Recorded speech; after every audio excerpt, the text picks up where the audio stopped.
The deluge hammered Bitter Creek like divine punishment, transforming every street into a torrent of brown sludge that swallowed dignity whole.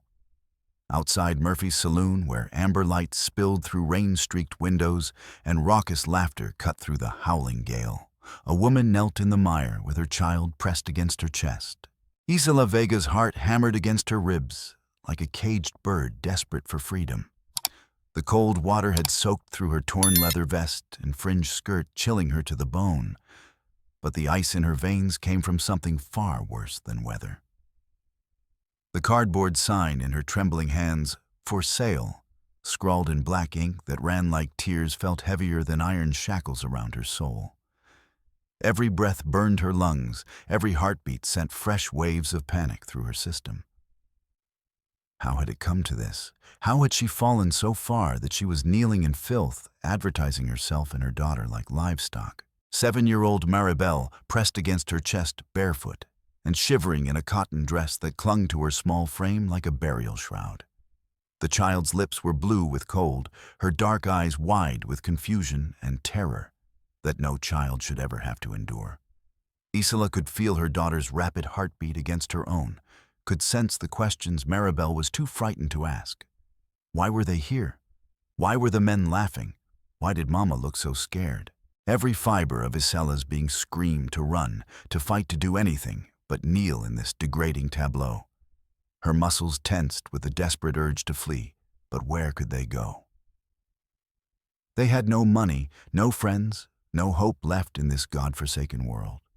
The collectors would find them wherever they ran, and next time there would be no mercy, no second chances. From the shadows near the hitching post, a figure emerged like a ghost, materializing from the storm. Rain cascaded from the wide brim of his hat as Elias Boone studied the scene with eyes like winter storms brewing over distant mountains.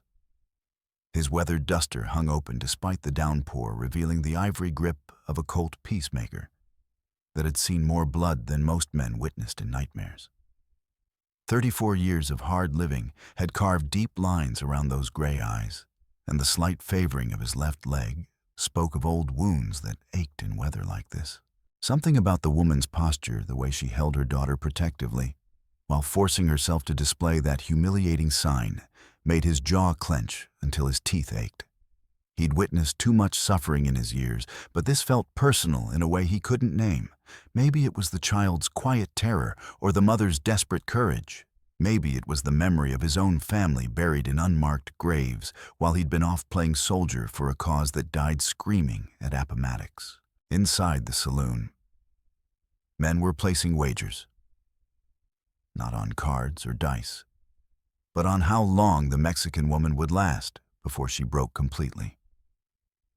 The sound of their laughter made something dark and violent stir in Elias's chest, a familiar rage that had kept him alive through 4 years of war and 9 years of bitter wandering. But there was something else, something that made his instincts prickle with unease. In the corner of the saloon, partially hidden by shadow and cigarette smoke, sat a man who seemed to pay too much attention to every face that entered. Elias had noticed him earlier, nursing the same whiskey for an hour, while his eyes catalogued newcomers. When their gazes had met briefly, something had flickered in the stranger's face. Recognition, perhaps, or calculation.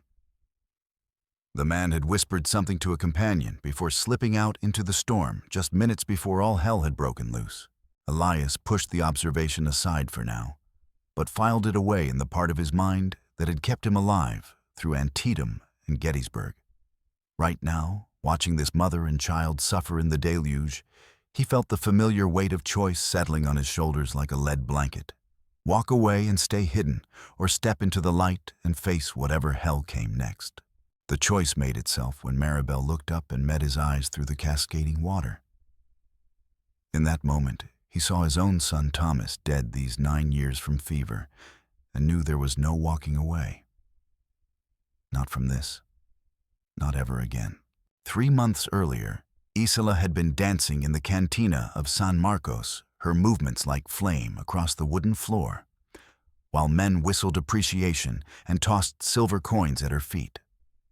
The work paid enough to keep food on their table and a roof over Maribel's head, while Miguel worked the silver mines chasing dreams of striking it rich.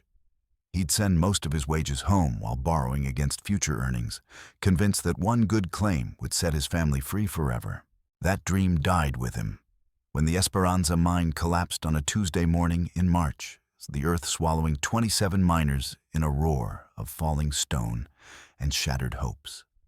3 men crawled out alive, their faces white with shock and rock dust. Miguel Vega wasn't among them, and neither were his debts. The collectors came like buzzards after the funeral, hard men in expensive suits who smiled with their mouths but not their eyes. They carried legal papers that might as well have been death sentences, demanding payment on loans that had seemed reasonable when silver was flowing freely. When the money ran out, they took the house. When that wasn't enough, they seized the cattle, the furniture, even Isela's wedding ring.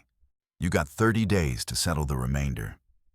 The lead collector had said a thin man with gold teeth named Garrett, who worked for the Crowley organization. His breath had smelled of cigars and corruption when he'd leaned close. After that, we explore alternative collection methods. You're a pretty woman, Senora, and the girl. Well, there's always a market for young flesh. Now, 600 miles north in the lawless territory around Bitter Creek, those 30 days had become 90. Isela and Maribel had walked most of the way, begging for scraps, sleeping under stars that offered no warmth, searching for work that didn't exist for a Mexican woman with a young child. The last of their money had disappeared a week ago, spent on moldy bread and questionable water. Hope had followed soon after, leaving only the kind of desperation that made impossible choices seem reasonable. Elias Boone understood about losing everything. Born in Georgia to a family that valued honor above survival, he'd been sent off to war at 17 with romantic notions about glory and righteousness. 4 years of slaughter had burned those illusions to ash, replacing them with the cold knowledge that honor was a luxury the living couldn't afford. The Confederacy had taught him that survival required compromises that would have horrified his younger self. And coming home to find his wife Sarah, an infant son dead from fever, had completed his education in life's fundamental cruelty. The memory of Antietam still haunted his dreams, that terrible day when he'd pulled a wounded Union soldier to safety, ignoring the man's blue uniform in favor of basic humanity. The soldier had been young, maybe 19, with a bullet in his shoulder and gratitude in his eyes. They'd talked briefly while Elias bandaged the wound, sharing water and the grim camaraderie of men who'd seen too much death. The boy's name had been William Crowley, and he'd sworn eternal friendship to the Confederate who'd saved his life. Funny how the world worked. That same William Crowley had grown up to become a sheriff in Texas, and his older brother Jed had built an empire on fear and suffering. Sometimes Elias wondered if he should have left the boy to bleed out in that Pennsylvania field. It might have saved a lot of innocent people a world of pain. Since the war's end, he drifted west like smoke, carrying guilt and ghosts in equal measure. Sometimes he wore a badge when towns grew desperate enough to pin one on a man with his reputation. Sometimes he tracked fugitives for bounty money. Always he moved on before anyone could get too close, before anyone else could die because of his choices. He'd been in Bitter Creek for 3 days, following rumors that Jed Crowley was operating in the area. The man ran a debt collection empire that stretched from Texas to California, built on violence and the complete absence of mercy. Elias had first crossed paths with him in Laredo, where Crowley's brother William, wearing a sheriff's badge bought with blood money, had tried to hang him for a robbery he didn't commit. The irony had been bitter as poison. The man whose life he'd saved at Antietam had grown into everything Elias despised. In the fight that followed, William Crowley had taken a bullet, and Jed had been hunting Elias ever since. But watching Isela and Maribel suffer in the tempest, Elias saw an opportunity wrapped in genuine horror. Crowley was here in that saloon, orchestrating this degradation for his own amusement. The smart play would be to wait to plan to strike when the odds were more favorable. Smart, however, wasn't always right. and as Maribel's quiet sobs cut through the sound of falling rain, Elias found himself stepping forward into the light. The saloon doors exploded outward with a crash that made every horse on the street shy and whinny in terror. Jed Crowley filled the doorway, like a living shadow, 6 feet of muscle and malice, wrapped in an expensive black suit that somehow stayed pristine in any weather. His perfectly groomed beard framed a smile sharp enough to cut glass, and his pale blue eyes held the kind of cold intelligence that made strong men nervous and weak men wet themselves. Behind him came his crew, Sanchez with his scarred hands and dead shark eyes. Billy Kemp, who'd killed his first man at 14 and never looked back, Dutch Morrison, whose laugh sounded like breaking bones. Young Tommy Polk with his quick draw and quicker temper, and a thin man they called Razor for the scar across his throat and his fondness for sharp implements. Well, well. Crowley drawled his cultured voice, cutting through the storm like a blade through silk. Looks like our merchandise got a little waterlogged. He stepped into the mud without concern, for his polished boots reached down and grabbed Isela by the hair with casual violence. She cried out as he dragged her upright, the 4 sail sign fluttering to the ground like a wounded bird. Pain shot through her scalp, bringing tears to her eyes, but she forced herself to hold Maribel tighter rather than fight back. "You've been out here long enough, sweetheart?" Crowley set his breath hot against her ear. The stench of expensive cologne couldn't quite mask the smell of corruption that seemed to emanate from his very pores. "Time to start earning your keep. You can work the cribs upstairs, or I can sell you and the girl to my business associates south of the border. They pay excellent money for pretty faces and young flesh. Por favor." Isela whispered, her voice barely audible over the storm. Every word took tremendous effort, her throat tight with terror, and the knowledge that one wrong response could doom them both. "We'll leave town. You'll never see us again. I swear on my daughter's life." Crowley's laughter was like shattering crystal, beautiful and deadly. "Leave, darling. You owe me $600 plus interest, plus the considerable cost of tracking you down across half the territory. That little sign there represents truth in advertising." He shoved her back to her knees with enough force to send pain shooting up her spine, mud splashing up to stain his perfect suit. "Hold it up nice and pretty. Smile for the customers. Maybe someone will make a decent offer before the night's over." From the shadows, Elias stepped forward with measured deliberation. His boots squelched in the mire as he approached each step, calculated and precise. Rain dripped from his hat brim like a curtain, but his gray eyes were visible now, cold as winter wind, hard as mountain granite. His right hand hung loose and ready near his gun fingers, already tingling with anticipation. "What's the asking price?"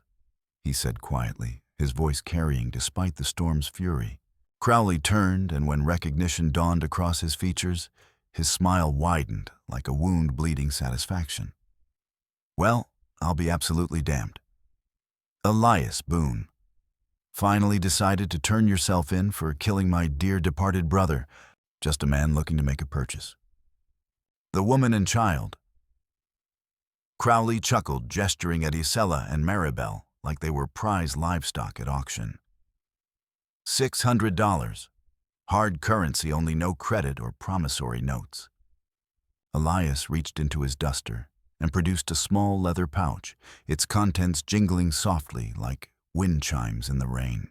He poured the coins into his palm with deliberate slowness, maybe $40 in silver and copper, everything he had left in the world after 3 days of careful spending. "This is what I've got." Crowley's expression darkened like storm clouds gathering for a second assault. "That's insulting, Boone. Downright offensive to a businessman of my caliber. It's honest currency. More than they're likely to see from anyone else in this godforsaken place. Tell you what." Crowley said, his voice dropping to a whisper that somehow carried over the wind and rain like a serpent's hiss. "I'll take your money as a down payment on the merchandise. The woman can work off the rest upstairs. My girls are always telling me they need help with the heavier customers, the ones who like to play rough. But the girl, his pale eyes fixed on Maribel like a predator selecting prey, and the child whimpered, burying her face against her mother's shoulder. The girl's got real potential. Fresh faces bring premium prices in certain markets. Elias's hand drifted toward his gun, and the movement subtle but unmistakable to anyone who knew violence. That's not happening, Crowley. Not tonight, not ever. Then we have ourselves a fundamental disagreement about the nature of commerce. Crowley gestured slightly, and his 5 men spread out in a loose semicircle hands, resting on their weapons like spiders poised to strike. See, I've been hunting you for 2 long years, Boone. You killed my brother, shot him down like a rabid dog in front of half the town. Took away the only family I had left in this world. Your brother was corrupt trash who tried to hang an innocent man. I defended myself against judicial murder. My brother was blood. Crowley's smile disappeared, entirely replaced by something far more dangerous than mere anger. But I'm a businessman first and foremost, so here's my final offer. You walk away right now, disappear into that storm like the coward you've always been, and I'll make sure the woman dies quick and painless. The girl, well, he shrugged eloquently. Children adapt faster than you'd think. Give her a year in the right establishment and she won't even remember having a mother. The rain kept falling, turning the street into a river of liquid mud that reflected the lights from the saloon like fallen stars. Lightning flickered in the distance, followed by thunder that seemed to shake the very foundations of the earth. For a moment, the only sounds were water cascading from rooftops and Maribel's quiet, terrified breathing. In that suspended moment, Elias's mind raced through possibilities and calculations with the cold precision that had kept him alive through countless battles. 5 armed men, all experienced killers. Crowley himself was no gunfighter, but he was smart and ruthless. The woman and child were in the line of fire, limiting his options. The mud would affect everyone's footing, but it might also provide cover if things went badly. Then Elias moved with the sudden violence of a striking rattlesnake. He didn't draw his weapon, not yet. Instead, he lunged forward and grabbed Isela's arm, hauling her and Maribel to their feet with surprising gentleness, given the circumstances. His touch was firm but careful, and when he spoke, his voice was low and urgent. "When I say run," he whispered, "you take your daughter and head for that alley between the buildings. Don't look back, don't hesitate, don't stop for anything. Just run like your lives depend on it, because they do." "Que?" Isela stammered, confusion and fear warring in her dark eyes. Her legs felt like water beneath her weak from hours of kneeling in the cold mud. "Run!" Elias roared, giving her a push toward the narrow gap between structures. "Now!" The first gunshot split the night like cannon fire muzzle flashes strobing in the darkness like deadly lightning. Elias dove behind a water trough as bullets splintered the wood above his head, sending splinters flying like deadly rain. His heart hammered against his ribs, adrenaline flooding his system as muscle memory from a dozen firefights took control. He could hear Isela's bare feet splashing through puddles, could hear Maribel crying in terror and confusion. They needed time just enough to reach the rocky hills outside town, where his tracking skills might give them a fighting chance against superior numbers. But even as he rolled left and came up firing, Elias couldn't shake the memory of that watching man in the saloon. Someone had been observing, calculating, reporting. The question was whether they were walking into another trap or if they'd already been caught in one. The peacemaker bucked in his hand as he put his first shot through Billy Kemp's chest, the heavy .45 slug spinning the young gunman around before he toppled face first into the mud. Blood bloomed across the back of his shirt like a dark flower mixing with rainwater and dirt. Kemp's boots drummed against the ground for a few seconds, then went still. The others scattered like quail, seeking cover behind posts and barrels, their return fire wild and panicked.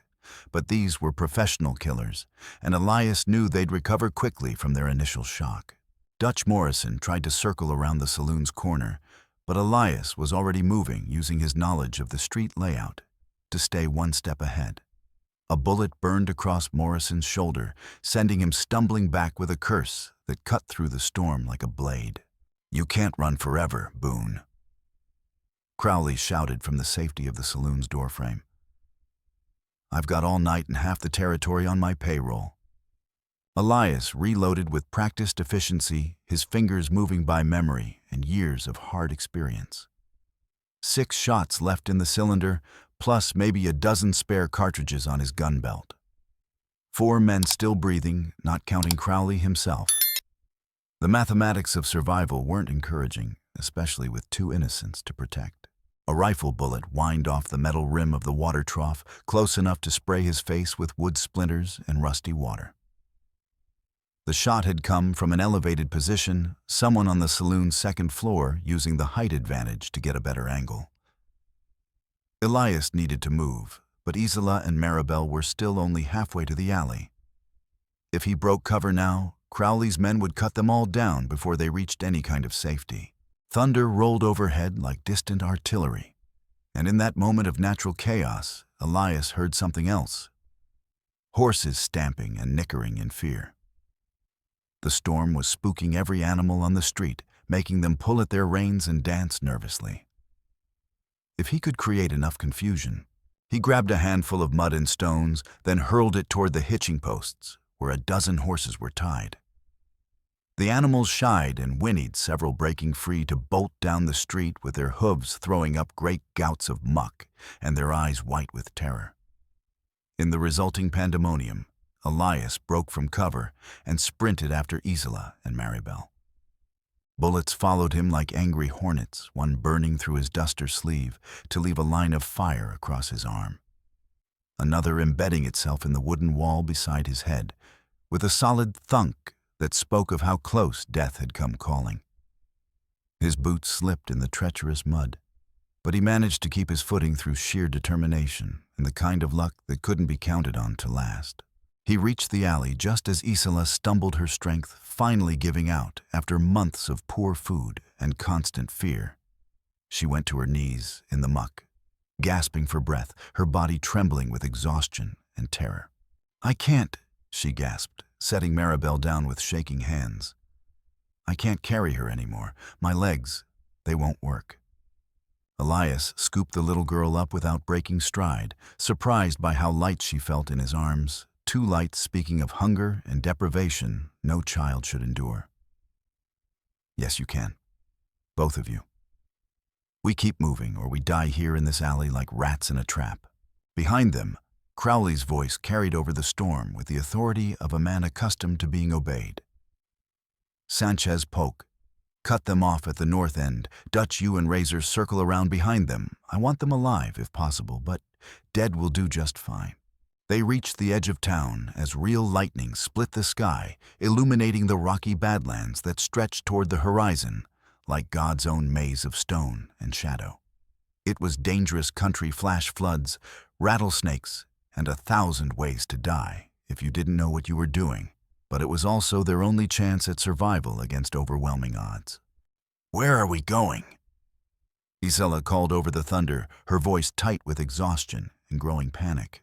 Elias adjusted his grip on Maribel, who had wrapped her thin arms around his neck with the desperate trust of childhood. "Away from here first?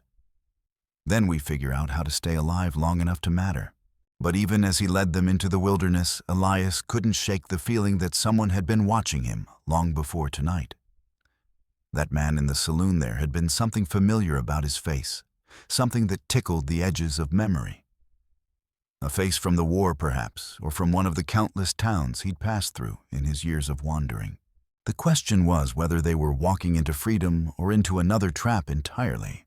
The rocky hills swallowed them like the throat of some primordial beast, all stone teeth and shadow gullets that seemed to lead deeper into the earth's bowels.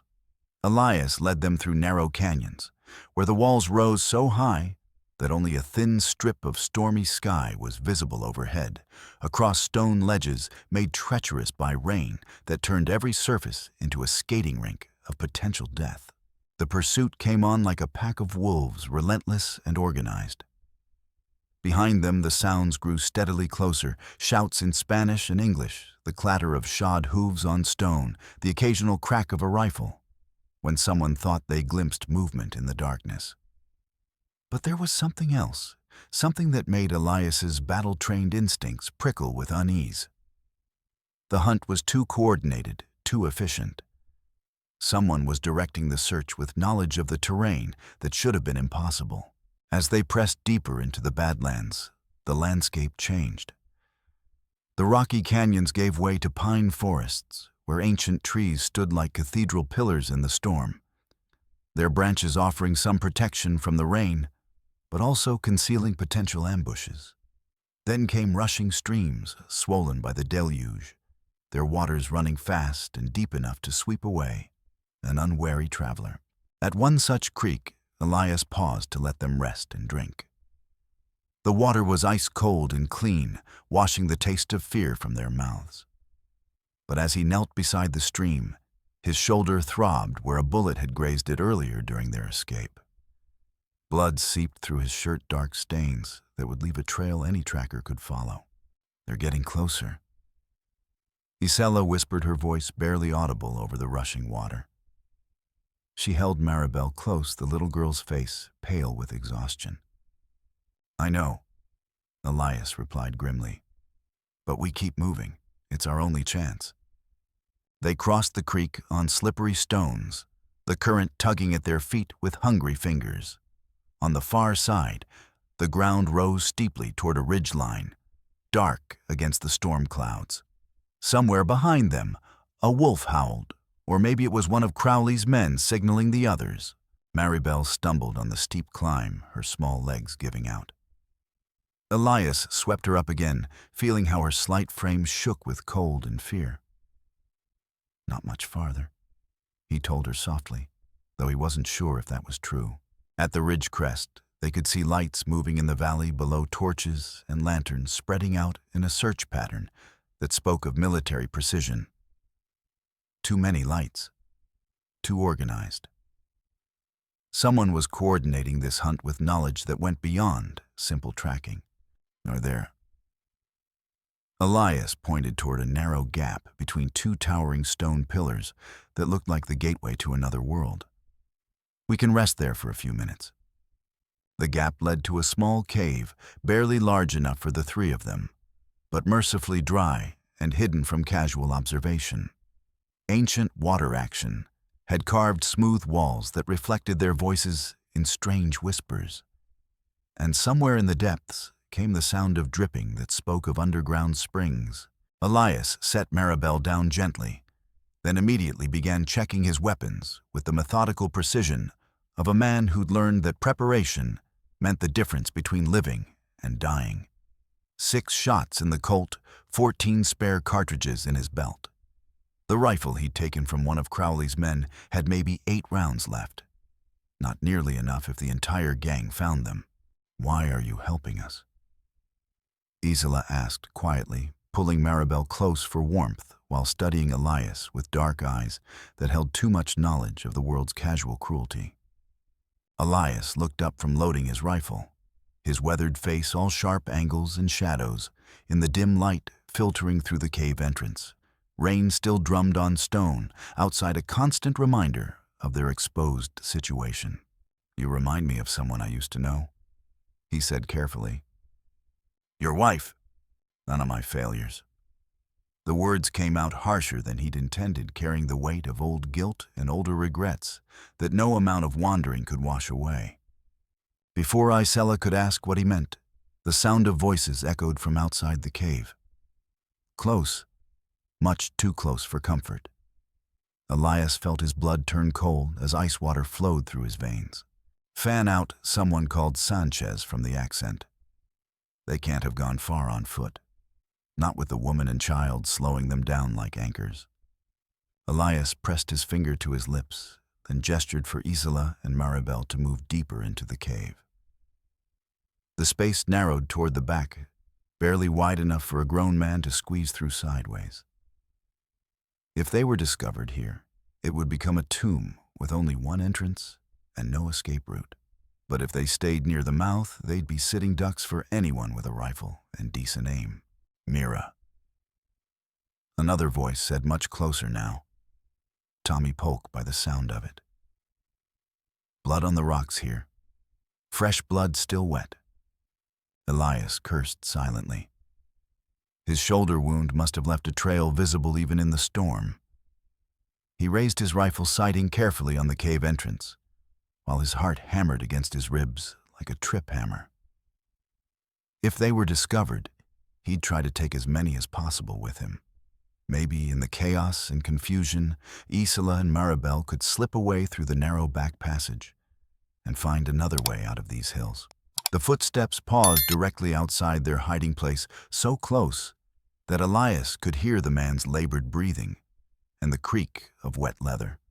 Lightning flashed, illuminating the entrance for one terrible second. In that brief moment, Elias saw the silhouette of Tommy Polk with his rifle raised, the young gunman's head turning slightly as if he'd seen or heard something suspicious. Thunder crashed overhead like the world ending, masking the sound of Elias drawing back the hammer on his rifle. His finger found the trigger, taking up slack, preparing to send young Polk to whatever judgment awaited violent men in the hereafter. Sweat beaded on his forehead despite the cold, and his wounded shoulder throbbed with each heartbeat. Then another voice called from farther away, distorted by wind and rain. Polk over here found horse tracks heading east toward the old mining camp. The silhouette hesitated for what felt like an eternity, but was probably only seconds.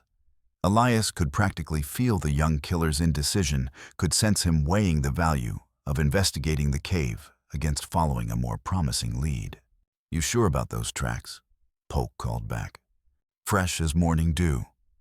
Deep impressions in the mud, heading straight for Devil's Canyon. Polk's shadow moved away from the cave entrance, his footsteps fading into the storm. "Coming, don't lose that trail."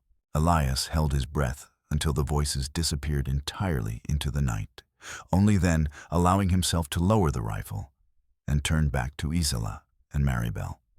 The little girl had fallen asleep despite everything, exhausted beyond her body's ability to maintain consciousness. Isela watched him with an expression that mixed gratitude with growing understanding of just how dangerous their situation had become. But as he examined the cave more closely by lamplight, Elias noticed something that made his blood run cold. Scratched into the cave wall, barely visible in the dim light, were initials JC, and below them, WC AB 1862. Jed Crowley, William Crowley. The cave began to spin around him as memory crashed over him like a tidal wave. This place, he'd been here before during the war. A Confederate patrol had taken shelter here during a thunderstorm remarkably similar to tonight's deluge.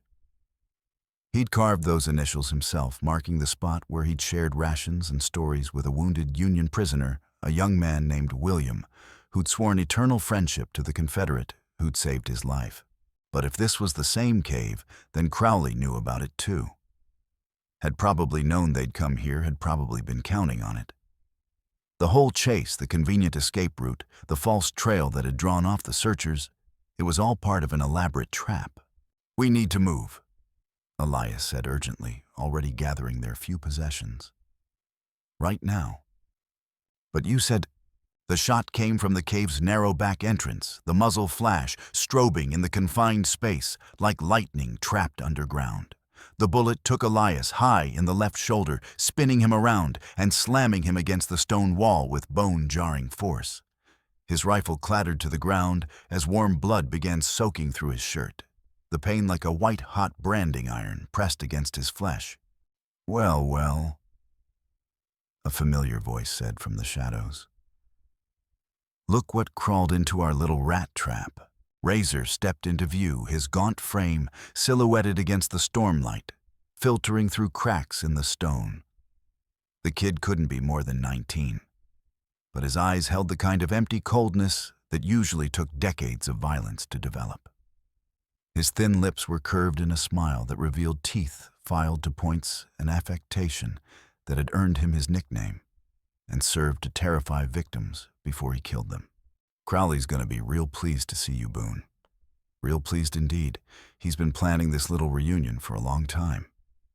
Elias gritted his teeth against the agony radiating from his shoulder and reached for his sidearm with his good arm. But Razor was faster his own revolver, already trained on Isela and Maribel, with rock-steady hands. The barrel looked enormous in the confined space, a black hole that promised death. The kid said, his voice like silk over steel. Move that hand another inch and the woman dies first. Then I'll wake up the brat and make her watch what I do to Mama's corpse before I cut her throat nice and slow. Elias froze his hand inches from his gun. Blood was running down his arm, now dripping steadily onto the cave floor to form a growing pool of crimson. The shoulder felt like someone was holding a torch against it, but he forced himself to stay focused. As long as Razor was talking, they were still breathing. "How'd you find us?" Elias asked, buying time while he tried to think of some way out of this death trap. "Followed the blood trail straight to your door, just like any decent tracker would. But mostly we knew you'd come here eventually." Razor's grin widened, revealing more of those horrible filed teeth. "See, Mr. Crowley, he knows all about this place. Knows all about what happened here during the war. You saved his brother's life right here in this very cave, didn't you? Shared your rations, told him stories, carved your initials in the wall like some kind of romantic schoolgirl." The pieces clicked into place with sickening clarity. The man in the saloon, the one who was watching. Carl Henley, late of the Union Army. He remembered your face from Antietam, remembered the stories William used to tell about the Confederate who saved his life. When you walked into Murphy's tonight, he recognized you right away and sent word to Mr. Crowley. Been tracking you ever since you left that cave all those years ago. So Crowley knows about the war, about what I did for his brother. Oh, he knows all right. Knows how you saved William's life. Knows how William tried to repay that debt by letting you go free in Laredo.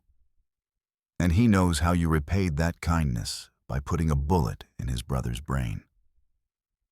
Razor's expression grew thoughtful, almost philosophical. Funny thing about family, ain't it? Blood's supposed to be thicker than water, but sometimes gratitude gets in the way of proper vengeance. Elias felt something cold settle in his stomach. "William let me go. Tried to, anyway. Told Mr. Crowley that the debt from the war canceled out any crimes you might have committed. Said honor demanded he give you a fair chance to leave Texas and never come back." The kid's laugh was like breaking glass. "But Mr. Crowley, see, he don't believe in honor. Don't believe in debts that can't be collected with interest. So when William kept refusing to arrest you, well, family or no family business is business. Crowley killed his own brother, put a knife in his back while he slept, then spread the word that you'd done it. Made you a wanted man and gave himself justification for hunting you down like a mad dog." Razor's smile widened further. "Ain't that just the sweetest kind of justice you ever heard?" The revelation hit Elias like a physical blow. All this time he'd been carrying guilt for William's death, had been running from a crime he hadn't even committed. The young soldier whose life he'd saved at Antietam had tried to return the favor, had died for his efforts, and Elias had never known. Smart enough to know Crowley's using you. Elias said carefully, shifting slightly to get a better angle on the kid. "Young man like you, he'll throw you away the minute you're no longer useful to his operation. Kid like me already put 6 men in the ground before my 18th birthday. Mr. Crowley respects talent when he sees it. Crowley doesn't respect anything but money and fear. You're just another tool to him, and tools get discarded when they break." Razor's expression darkened dangerously. "Shut your lying mouth. You don't know nothing about nothing. Mr. Crowley, he's gonna make me rich, gonna set me up with my own territory to run. All I got to do is bring you back alive, and I'll be set for life. Just shut up and..." Isela moved with the desperate fury of a mother protecting her child. She didn't go for a weapon or try to run for safety. Instead, she grabbed a handful of loose stones from the cave floor and hurled them at Razor's face with all the strength desperation could provide. The kid flinched instinctively, raising his gun hand to protect his eyes from the stinging projectiles. And in that split second of distraction, Elias drew and fired. His first bullet took Razor in the chest, punching through ribs and lung tissue with a wet sound that echoed off the cave walls. The kid spun around, blood spattering the stone behind him, like abstract art painted in crimson, but somehow managed to keep his feet. Adrenaline and youth kept him upright when an older man would have dropped.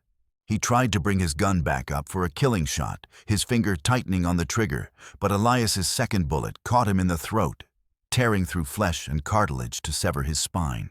Razor collapsed like a marionette with cut strings, his body convulsing once before going completely still. Blood pooled beneath him, dark and spreading in the dim light. Is he dead? Isela whispered, her voice shaking with adrenaline and delayed shock. Elias kicked the kid's revolver away, then checked for a pulse with fingers that came away bloody. Yeah, he's done. Maribel had woken during the shooting. But she didn't cry or scream. She just stared at the corpse with the kind of hollow expression no 7-year-old should ever wear. Her dark eyes reflecting an understanding of violence that childhood should never have to comprehend. We need to move, Elias said, pressing his good hand against his wounded shoulder. Blood seeped between his fingers, warm and sticky. The others will have heard those shots. They'll be coming fast now. They made it another 2 miles through the treacherous Badlands before Elias collapsed his strength, finally giving out after hours of blood loss and adrenaline-fueled exertion. His legs folded beneath him like paper, and he went down hard on the rocky ground, his vision graying around the edges as shock began to set in. The blood loss had been steady and relentless, weakening him with each step across the unforgiving terrain. By the time the first pale light of dawn began to paint the eastern peaks in shades of rose and gold, he could barely stay upright. His heart raced with the effort of pumping what blood remained through his system, and cold sweats racked his body despite the warming air. When his knees finally buckled, they were in a small clearing surrounded by towering rock formations that offered some concealment from distant eyes. He went down hard, his good arm barely catching him, before his face hit the stones. Pain shot through his wounded shoulder like liquid fire, and for a moment he thought he might pass out entirely. Dios mío. Isela breathed, kneeling beside him as he slumped against a boulder. Let me see that wound properly. His shirt was soaked through with blood from collar to waist, and when she carefully peeled the fabric away from the injury, fresh crimson welled up immediately. The bullet had passed clean through, which was fortunate, but it had torn through muscle and possibly nicked an artery. Without proper medical attention, he'd bleed to death within hours. Her hands shook as she examined the wound, her face pale with the knowledge of how serious it was. You need a doctor, she said, though they both knew how impossible that was. Nearest doctor is 3 days' ride east. Elias managed through gritted teeth. If he's still alive and practicing, if the Apaches haven't burned him out, if a dozen other things haven't gone wrong. He tried to sit up straighter and immediately regretted it. Just bind it tight. I'll manage. You'll be dead before noon if we don't stop this bleeding.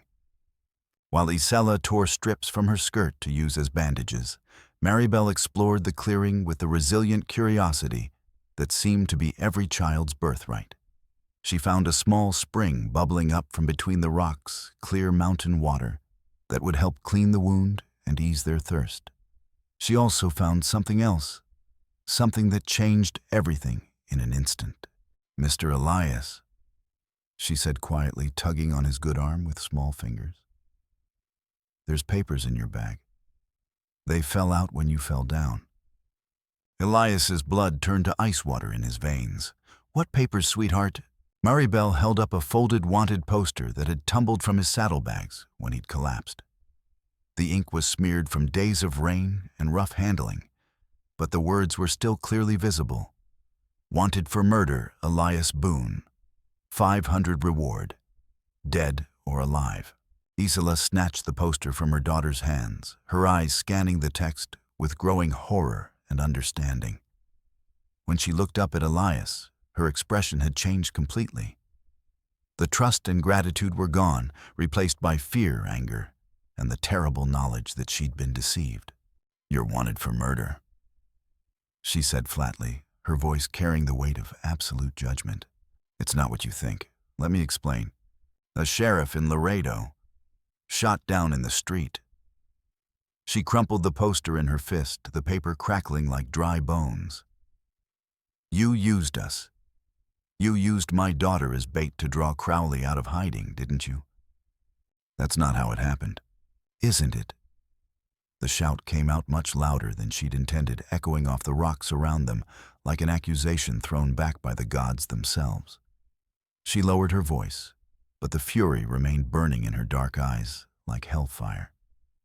"You knew Crowley would come after us if you helped us. You knew he'd follow our trail, use us to get to you. You put my baby in danger for your own revenge." Elias closed his eyes, the weight of her accusation hitting harder than Razor's bullet. Because she was right, at least partially. He had seen an opportunity in their desperate situation, had recognized the tactical advantage their plight offered. But the choice to help them had been genuine, driven by something deeper than mere strategy or tactical calculation. The sheriff was William Crowley, Jed's younger brother. He said quietly, each word carefully chosen and weighted with truth. "But I didn't kill him, Isela. His own brother did, then pinned the crime on me to justify this hunt." "What?" The anger in her voice flickered, replaced by confusion. "Razor told me the truth before he died. William tried to repay the debt from the war by letting me go free, by refusing to arrest me for crimes I didn't commit. Jed killed him for it, then spread the word that I was the murderer." Elias opened his eyes, meeting her gaze directly despite the pain and growing weakness. "I've been running from a crime I didn't commit, carrying guilt for a man's death I didn't cause. Or the war debt. What debt? I saved William's life at Antietam. Pulled him to safety when he was wounded, shared my rations, and water got him to a field hospital. He was just a kid, maybe 19, grateful to be alive. We talked while I bandaged his wounds, and he swore he'd never forget what I'd done for him." Isela's anger flickered again, uncertainty creeping in. "And you think that's true, that Jed killed his own brother?" "I know it's true. It explains too much why William seemed reluctant to pursue the case, why Jed was so determined to hunt me down personally, why he's willing to kill innocent people just to get to me." Elias tried to sit up straighter, pain shooting through his shoulder. Family loyalty meant nothing to him compared to business interests and personal power. "So what does this change? You still got us involved in your war with him?" "Yes, I did. And I'm sorry for that, sorrier than you can possibly know. When I saw you and Maribel in that mud, saw what Crowley was planning to do to you both, I couldn't walk away. Maybe it started as strategy, as an opportunity to finally corner him. But the moment I pulled you out of that street, it became something else entirely." "What do you mean?" Elias was quiet for a moment, listening to the sound of water trickling over stones and the distant cry of a hawk circling overhead in search of prey. His shoulder throbbed with each heartbeat, and he could feel his strength ebbing like water through cupped hands. "I had a family once," he said finally, his voice barely above a whisper. "Wife named Sarah, prettiest girl in 3 counties. Baby son called Thomas, who had her eyes and my stubborn streak. I was off fighting for the Confederacy when yellow fever came through our part of Georgia. Killed half the county before it burned itself out." Isela's anger softened, replaced by something more complex and harder to define. "By the time I got home from the war," Elias continued, staring at something only he could see. "They'd been dead 8 months. Buried in unmarked graves because there was no money for proper headstones, no family left to tend their resting place. I stood there in that empty cemetery, looking at 2 mounds of earth that held everything I'd ever loved. And I swore I'd never let anyone else suffer what they'd suffered. But you walked away. I walked away and kept walking for 9 years, telling myself there was nothing I could have done, nothing I could have changed. Running from responsibility, from the chance to actually help people, instead of just wandering from town to town like a ghost. He met her eyes again. I couldn't walk away from you and Maribel, even if it meant using your situation to get to Crowley, even if it meant putting you in more danger. So what happens now? Isela asked, her voice softer, but still edged with uncertainty and fear. You get your revenge, and we get caught in the crossfire of your war. Now we finish what we started. We stop Crowley permanently, and we get you and Maribel somewhere safe. Somewhere his organization can never reach you again. Together, if you'll have me. If you can trust a man who's made as many mistakes as I have. Isela looked down at her daughter, who had been listening to every word with the serious expression children wore when adults forgot they were present and capable of understanding far more than anyone expected. Maribel reached out and touched Elias's uninjured hand with small fingers that were surprisingly warm. Are you a bad man? She asked with a directness that only children could manage. Elias considered the question with the gravity it deserved, weighing his actions against his intentions, his failures against his hopes. I've done bad things, sweetheart. Killed people who probably didn't deserve to die. Made choices that hurt innocent folks. But I'm trying to do better now. Mama says trying is what matters most. Your mama's a very wise woman. Isela finished binding his shoulder with firm, efficient movements that spoke of hard experience with injuries and emergencies. The makeshift bandage was tight enough to slow the bleeding without cutting off circulation entirely. This will hold for a while, but you need rest. Real rest, not just hiding in caves and running through the wilderness. We don't have time for rest. Crowley's men will find our trail soon enough, and when they do, as if summoned by his words, the sound of hoofbeats echoed from the canyon below them. Distant, but getting steadily closer, accompanied by voices that carried clearly in the thin mountain air. 3 riders, maybe 4, moving with the confidence of hunters who'd finally cornered their prey.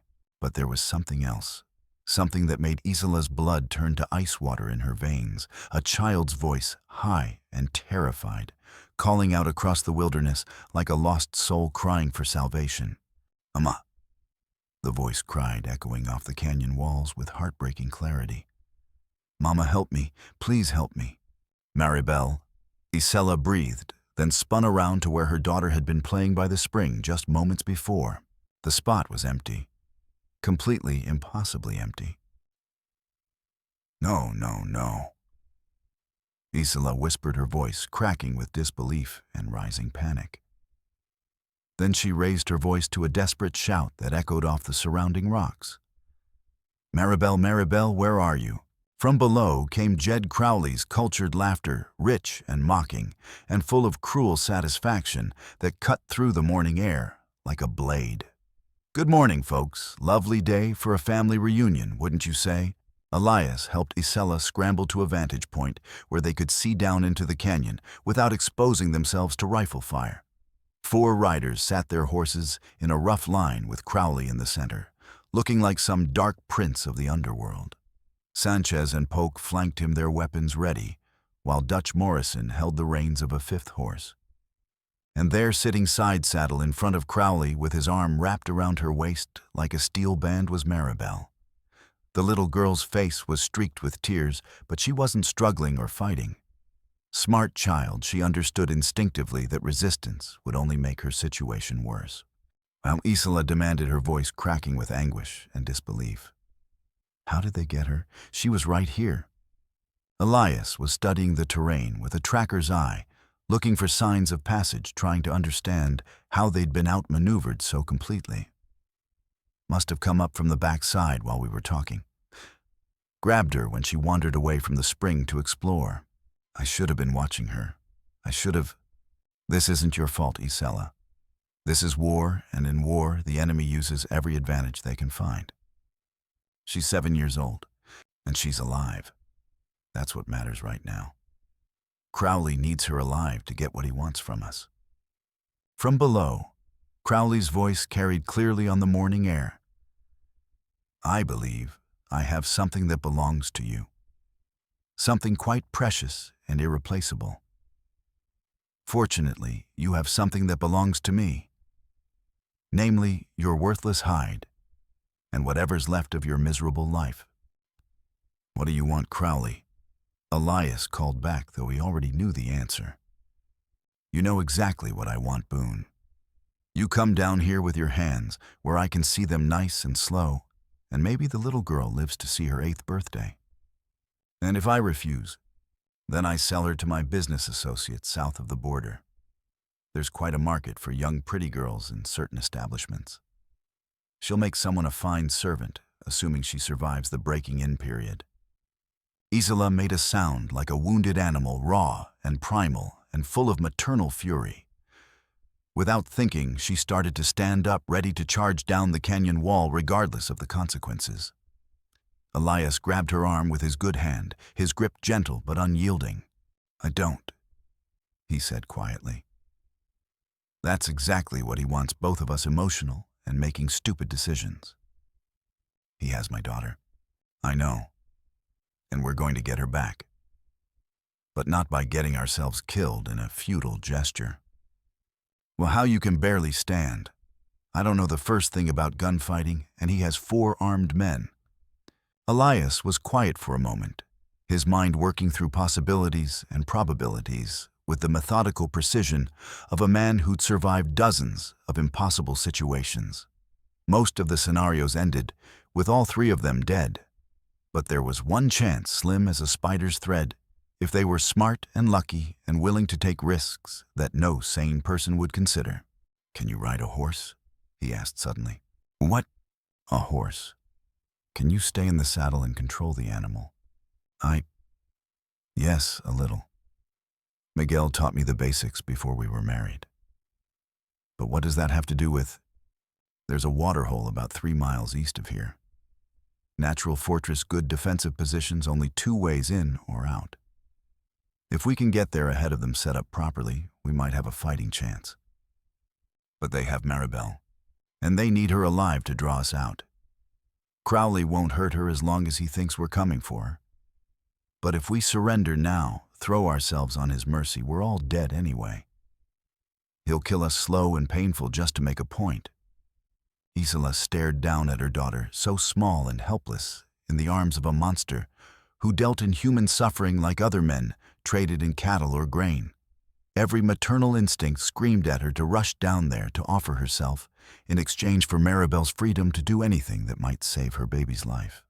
Trust me, Elias said softly, his gray eyes holding hers with quiet intensity.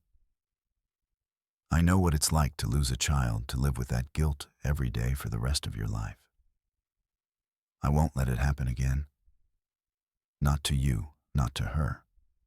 Before Isela could respond, Crowley's voice boomed up from the canyon with the authority of a man accustomed to being obeyed.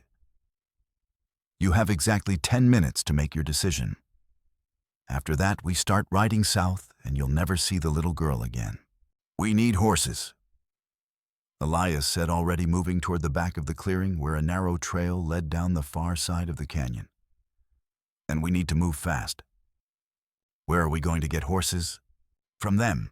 The plan was insane, borderline suicidal, but it was their only chance. While Crowley and his men waited for a response, Elias and Isela would circle around through the Badlands to where the gang had left their spare mounts. With speed, stealth, and more luck than any reasonable person could expect, and they might be able to steal 2 horses and reach the waterhole before Crowley realized what was happening. It took them 45 minutes of careful stalking through the rocky terrain to reach the spot where Crowley's men had picketed their horses.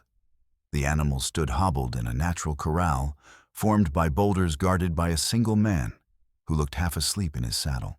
Elias studied the guard through narrowed eyes, calculating angles and distances. His shoulder throbbed with each heartbeat, and he could feel his strength ebbing.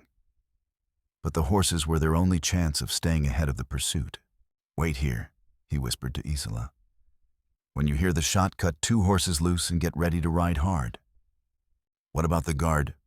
"Leave him to me."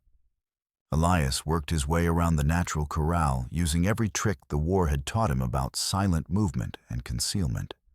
The guard was young, maybe 20, with the soft look of someone who'd never been in real combat. When Elias's gun barrel pressed against the base of his skull, the kid nearly fell off his horse in shock. "Easy," Elias whispered. "Make a sound and die quiet." The guard's hands went up slowly, his face pale with terror. "Don't shoot, mister. I ain't paid enough to die for this outfit." "Smart boy. Now climb down real gentle and walk away. Keep walking until you can't see this place anymore." The kid slid from his saddle and stumbled away into the rocks, glancing back once, before disappearing entirely. Elias waved Isela forward, and together they selected the 2 best horses from the string, a sturdy bay gelding and a smaller chestnut mare that looked fast and sure-footed. "Can you handle her?" Elias asked, nodding toward the mare. "I'll have to." Isela replied, her jaws set with grim determination. They mounted up and rode hard for the waterhole, pushing their stolen horses to the limit, across terrain that would have challenged fresh animals. Behind them, angry shouts erupted from the canyon as Crowley's men discovered their theft, but by then, Elias and Isela were already miles away, racing toward what might be their final confrontation. The waterhole sat in a natural amphitheater, carved from red stone by thousands of years of wind and weather, its walls rising like the battlements of some ancient fortress. There were only 2 ways in or out, a narrow passage to the south and an even narrower defile to the east.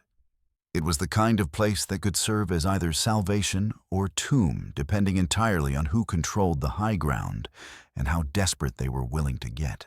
Elias and Isela reached the waterhole with perhaps 15 minutes to spare, barely enough time to study the terrain, choose their positions, and prepare for what was almost certainly going to be their final battle.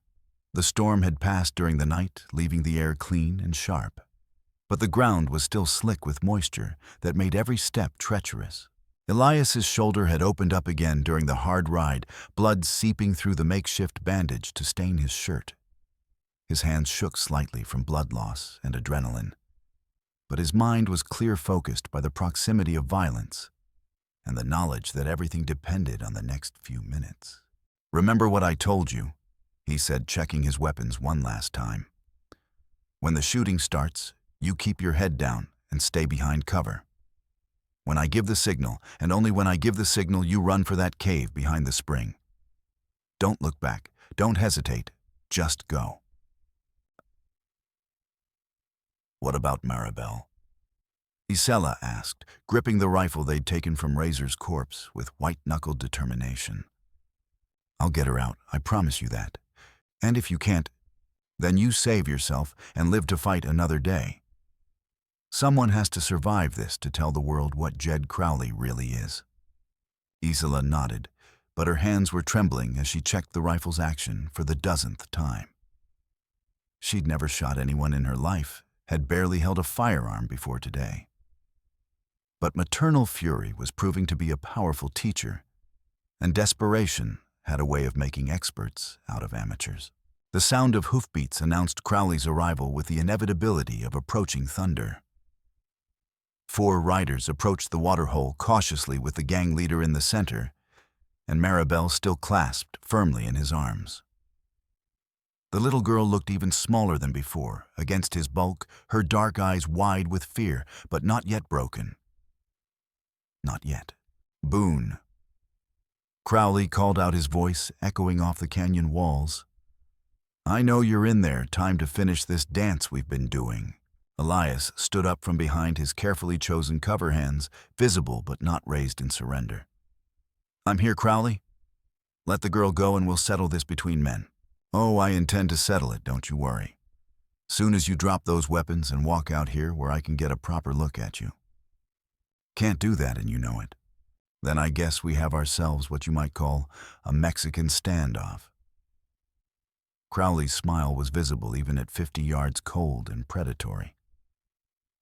"Except I'm holding all the good cards, and all you've got is that famous death wish of yours."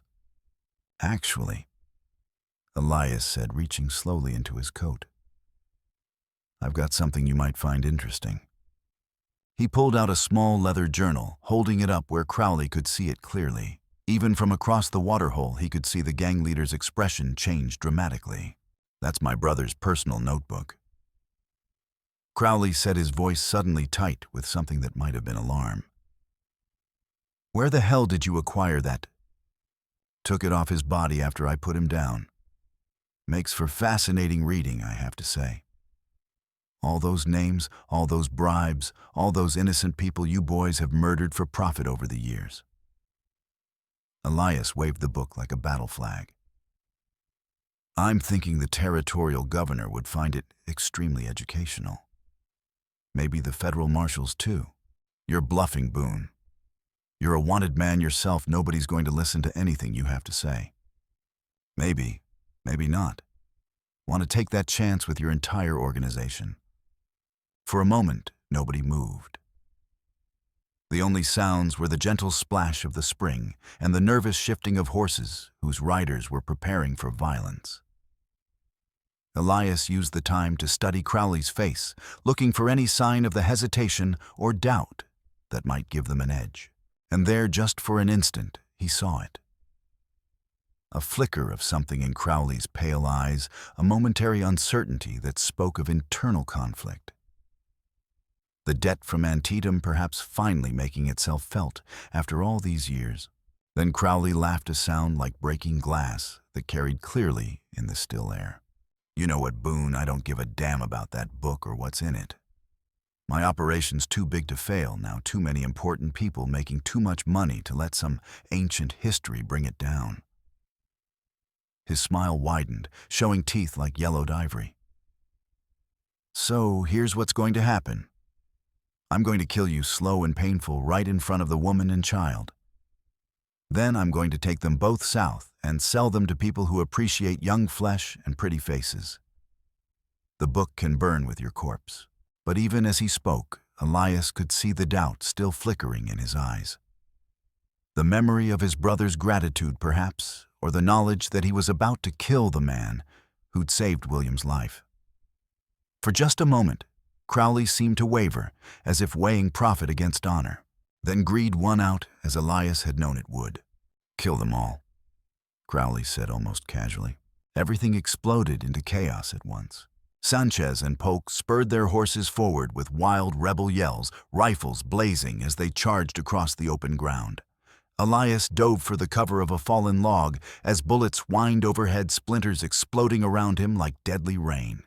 From her position across the waterhole, he could see Isela rise from behind a boulder and fire wildly, her shots going wide, but forcing Dutch Morrison to wheel his mount away from his planned flanking maneuver. But Crowley wasn't moving. He sat his horse calmly in the center of the maelstrom, one arm still wrapped around Maribel, or the other holding a nickel-plated revolver pressed against her temple. "Stop shooting or I blow her brains out," he roared, his voice cutting through the gunfire like a sword through silk. The shooting died instantly, leaving only the echo of the last shot bouncing off the canyon walls. In the sudden silence, Maribel's quiet sobbing seemed unnaturally loud, heartbreaking in its innocence and terror. "Well, that's much better," Crowley said, his cultured voice restored to its normal conversational tone. "Now then, Boone, you're going to come out of there, nice and slow hands where I can see them. And lady, you too. Both of you, weapons on the ground, fingers laced behind your heads." Elias looked across the waterhole at Isela, could see her rifle already beginning to waver as maternal instinct warred with survival sense. In another few seconds, she'd drop the weapon and surrender. And they'd all be dead within minutes. He had one chance, one shot. But his wounded shoulder was making his hands shake, and if he missed, or if his aim was off even slightly, 10 seconds. Crowley said with the patience of a man who held all the advantages. 9, 8, 7. Elias stood up slowly, his movements deliberately telegraphed and non-threatening. But his right hand was already moving toward his pocket, toward the small silver lighter he'd carried since the war. "All right, Crowley, you win this round. Smart man. Too bad it took you so long to reach that conclusion." 6, 5, 4. Elias raised his hands higher, as if preparing to surrender completely. But hidden in his right palm was the lighter polished to mirror brightness. He angled it carefully, catching the morning sunlight and reflecting it directly into Crowley's pale eyes. 3, 2. The gang leader flinched instinctively, raising his gun hand to shield his face from the sudden blinding glare. For just an instant, less than a heartbeat, the revolver moved away from Maribel's head. Elias drew and fired in one fluid motion perfected by years of practice and desperation. But his wounded shoulder betrayed him at the crucial moment. The shot that should have taken Crowley's center mass went high and to the right, catching him in the shoulder instead of the heart. The gang leader spun sideways in his saddle with a grunt of pain and surprise, his grip on Maribel loosening just enough for the little girl to act. She didn't waste the opportunity. With the quick reflexes of childhood and the desperation of the truly frightened, she bit down hard on Crowley's gun arm, her small teeth drawing blood, then threw herself sideways off the horse with complete faith that someone would catch her. She hit the muddy ground hard and rolled splashing into the shallow water at the edge of the pool.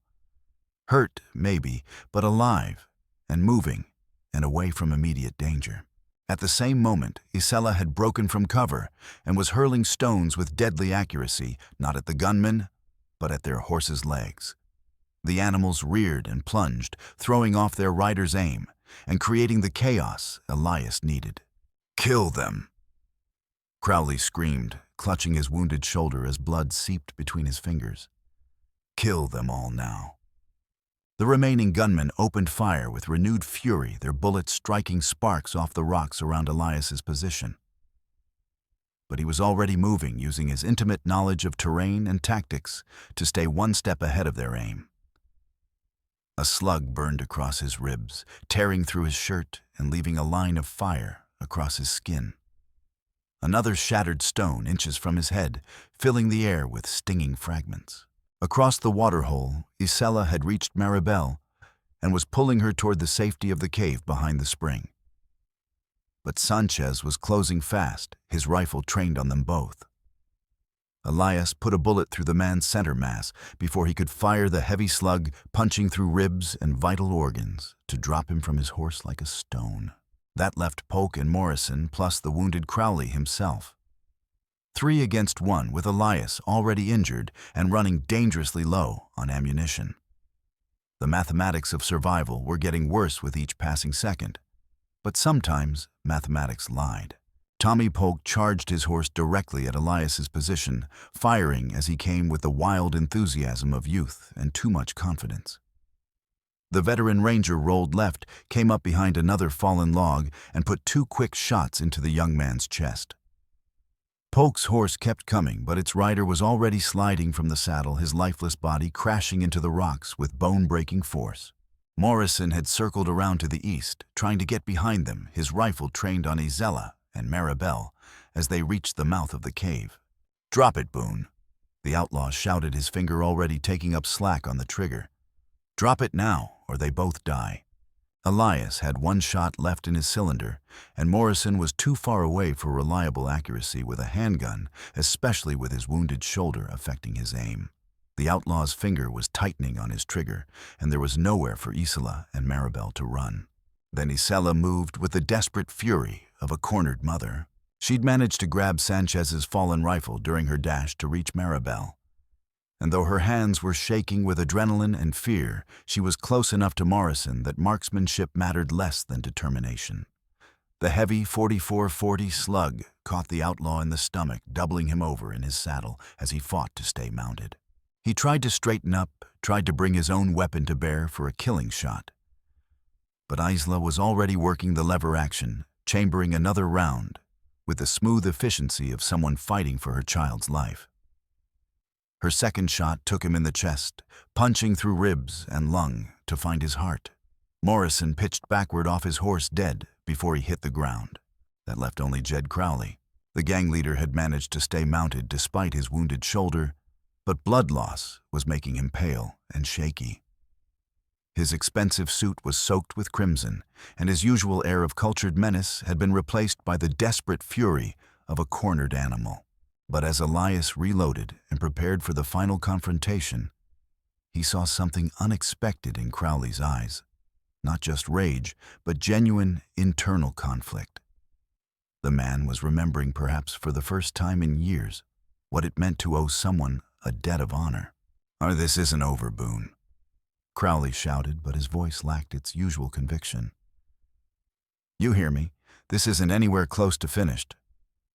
"Yes, it is," Elias replied quietly, his gun trained on the gang leader's chest. "It's been over since the moment you betrayed your own brother." For a long moment they stared at each other across the blood-soaked amphitheater. Then, incredibly, Crowley lowered his weapon slightly. "You saved his life," he said, his voice barely audible over the lapping of water against stone. "At Antietam, you pulled him out of that killing field and got him to safety." "I did." He never forgot that. Used to tell the story every year on the anniversary about the Confederate who risked his own life for a Union soldier he'd never met. "Your brother was a good man, Jed. He tried to honor the debt between us. And I killed him for it." The words came out like a confession torn from somewhere deep inside. "Put a knife in his back while he slept, then blamed you for the crime.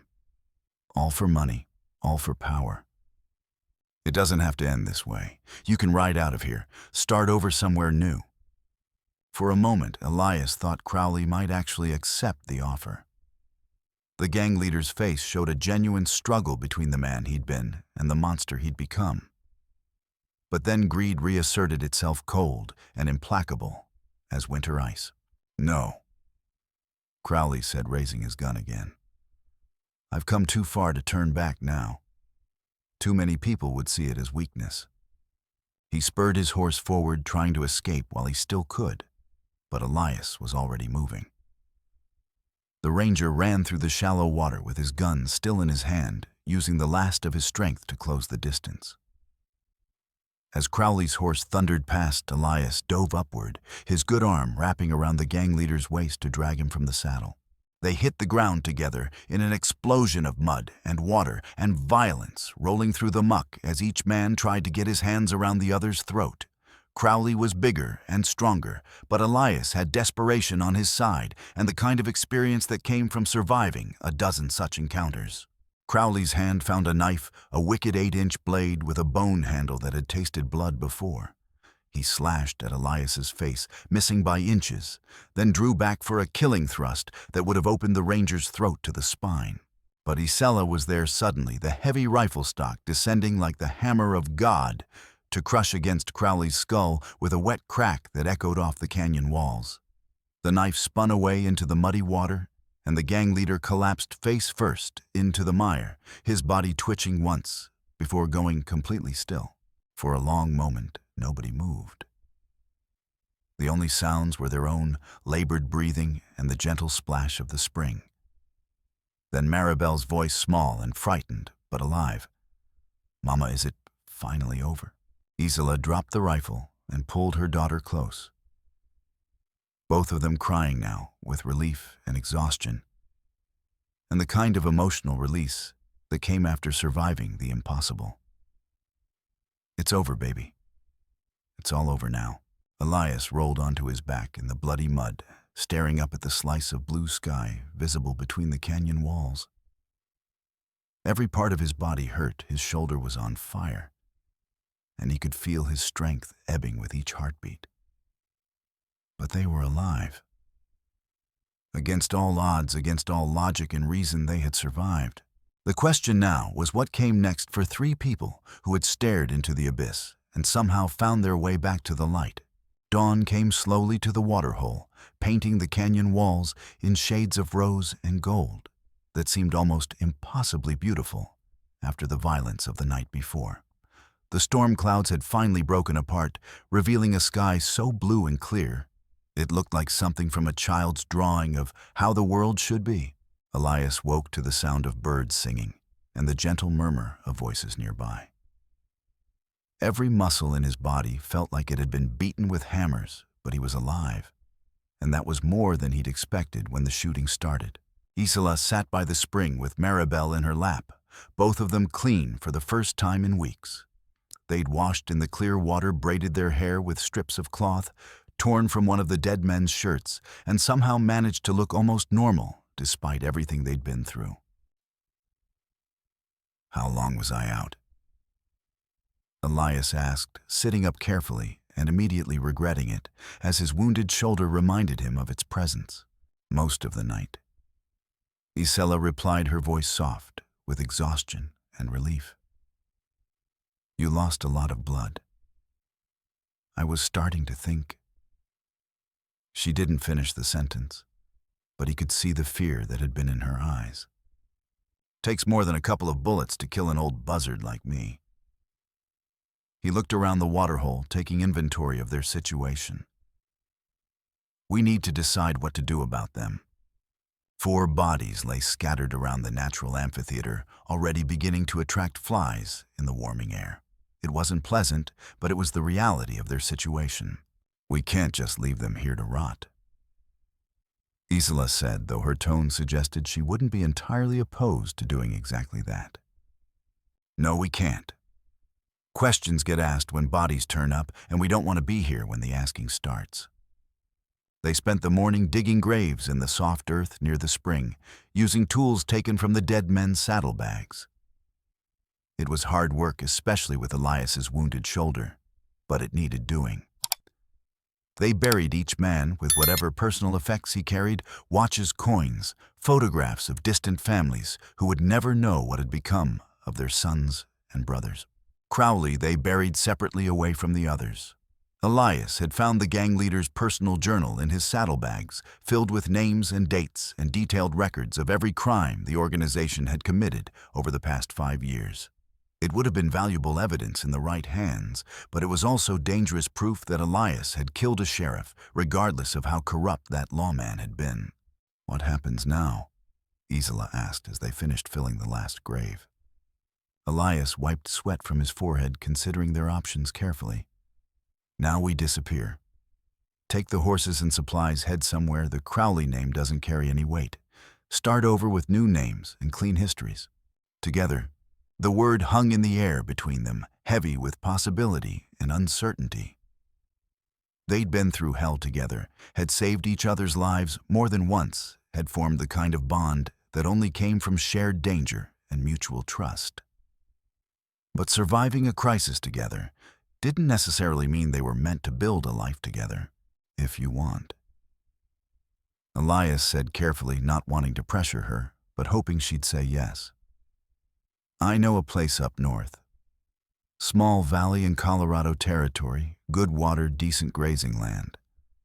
A man could build a life there if he had a mind to. Raise a family." "What about your past, that wanted poster?" Elias pulled the crumpled paper from his pocket and held it over the glowing coals of their campfire. "What wanted poster?"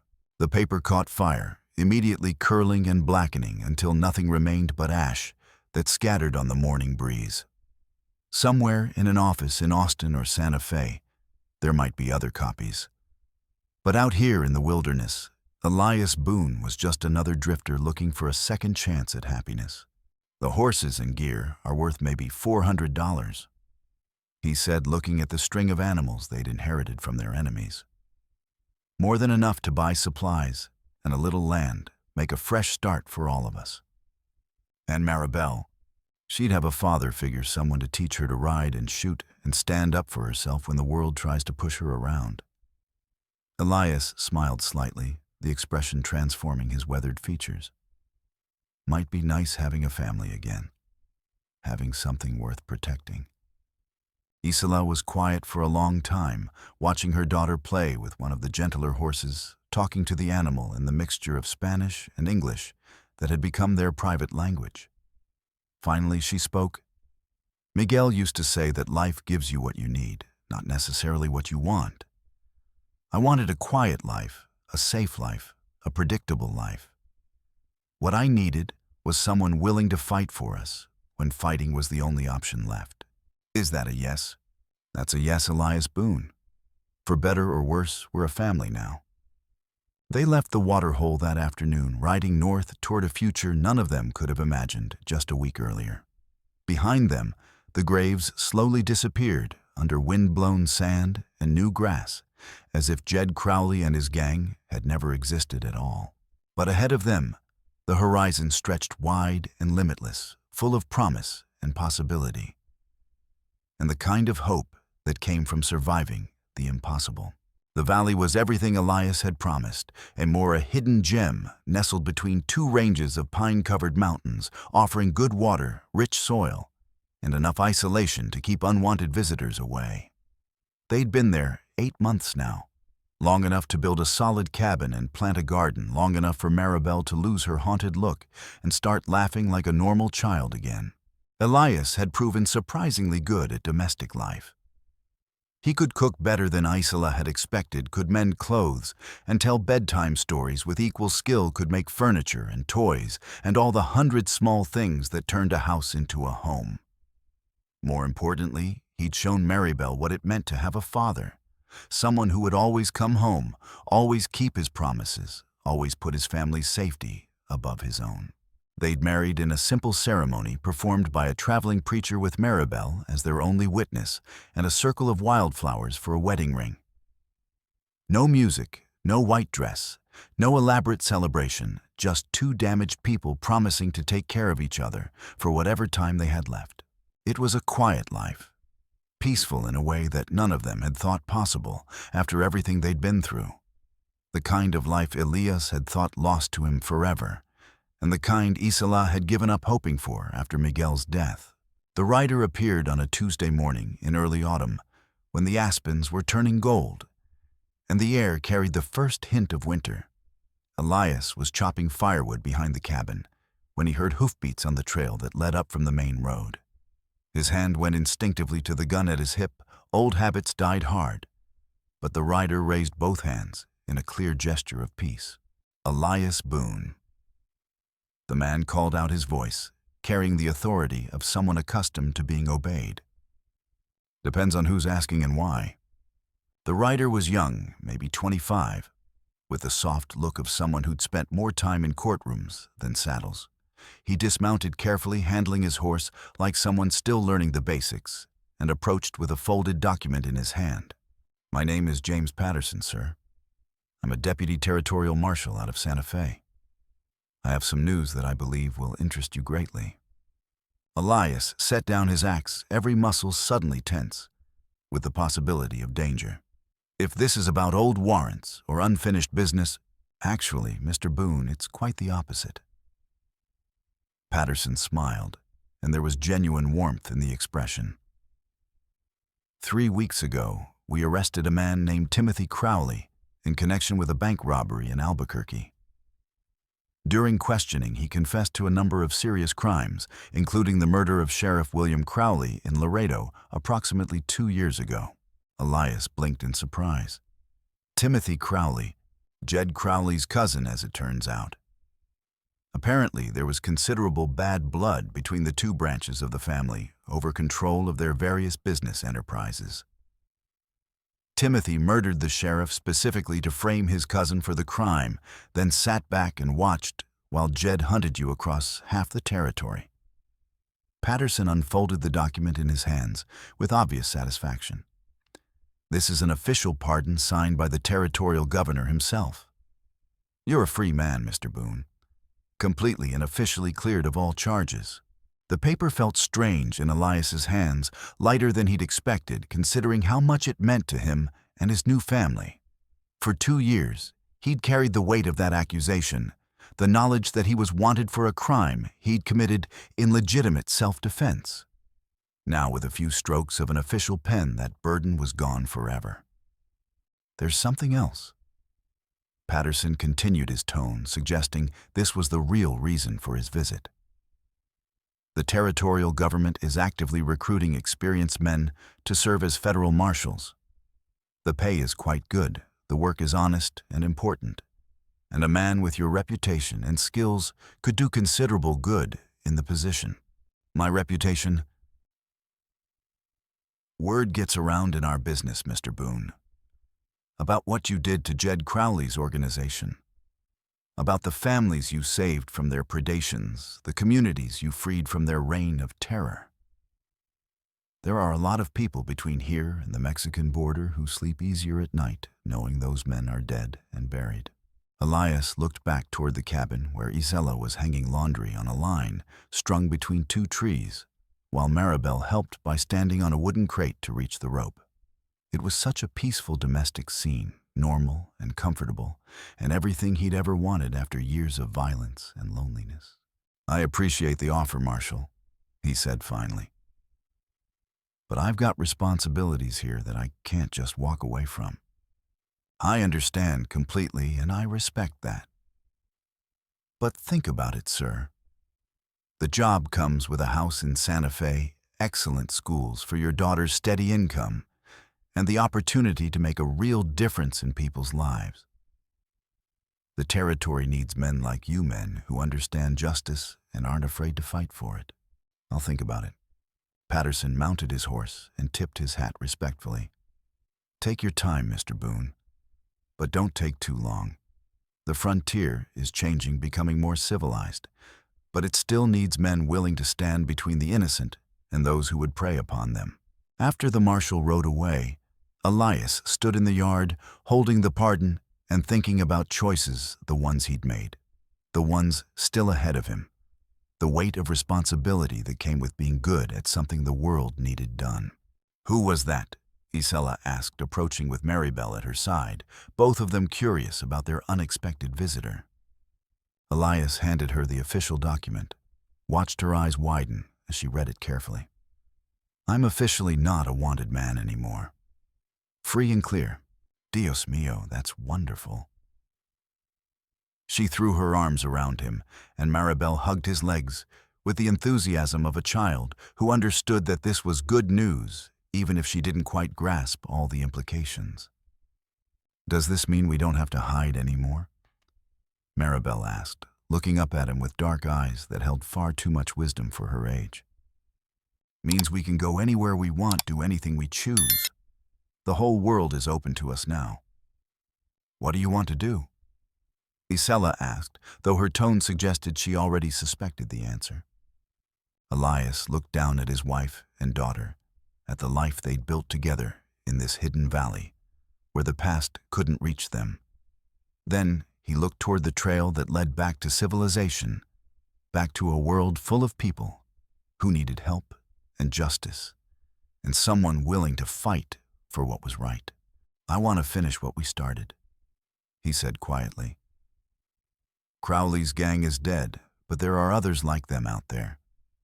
Other families like yours desperate and afraid and running out of hope. Other children who need someone to stand between them and the darkness. You want to be a marshal? I want to make a difference. We all do in our own ways." Isela was quiet for a moment, then smiled with the kind of understanding that came from truly knowing someone.